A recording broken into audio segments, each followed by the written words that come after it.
I'll tell you the connection.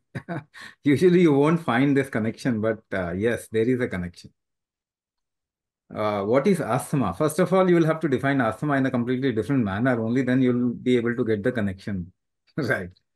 Asthma is basically an intolerance or the lack of tolerance of your body.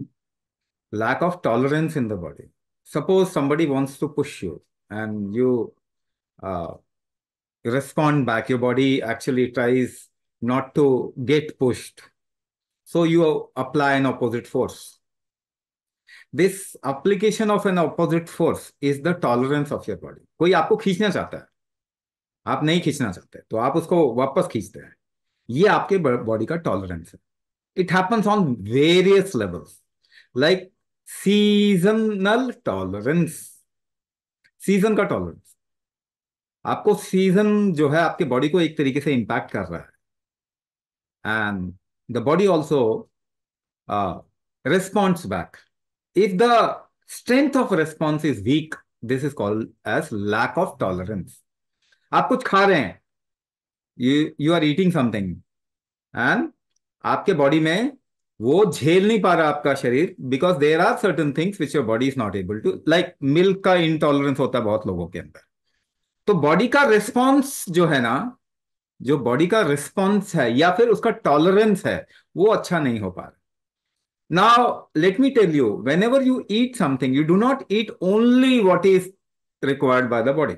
You eat multiple things, out of which there are certain things which are required by the body, and there is a portion which is not required by the body. इसका मतलब क्या हुआ, जब आप भोजन करते हैं तो उसके अंदर एक परसेंटेज होता है जो आपको शरीर के लिए चाहिए, बाकी सब वेस्ट होता है. उस वेस्ट के अंदर एलर्जेंस भी होते हैं. एलर्जेंस भी होते हैं, यानी कि एलर्जी, आपके बॉडी का अगर टॉलरेंस कम है तो बॉडी क्या करेगा, हिस्टामिन रिलीज करेगा उसको नलीफाई करने के लिए. हिस्टामिन रिलीज करता है, एक केमिकल है, एक बायोकेमिकल है आपके बॉडी के अंदर जो हिस्टामिन कहते हैं, वो रिलीज करता है. तो अगर आपका बॉडी का टॉलरेंस कम है तो हिस्टामिन इनटॉलरेंट हो जाता है बॉडी, आपके एलर्जिक रिएक्शन बहुत होंगे. नाउ स्किन की problem is related to gut, is related to the tolerance of your body. ये बात आप कनेक्ट करो. अस्थमा भी एक तरीके से लैक ऑफ टॉलरेंस है, स्किन इश्यू भी lack of tolerance. It is more connected with allergy, allergic reactions हैं वो. तो इस तरीके से अस्थमा और स्किन का प्रॉब्लम, अस्थमा और एलर्जी एक जगह पे आके कहीं ना कहीं एक ही प्रॉब्लम की वजह से हो रहे हैं, which is lack of tolerance. ठीक है ना. तो ये टॉलरेंस जो है ना, पुश बैक जो है ना, इट ऑलवेज हैपन्स, और यू कैन मैप इट और you can number it with how much you can hold your breath. आपके बॉडी का इनटॉलरेंस कितना है या टॉलरेंस लेवल कितना है, उसको एक्चुअली आप मेजर कर सकते हैं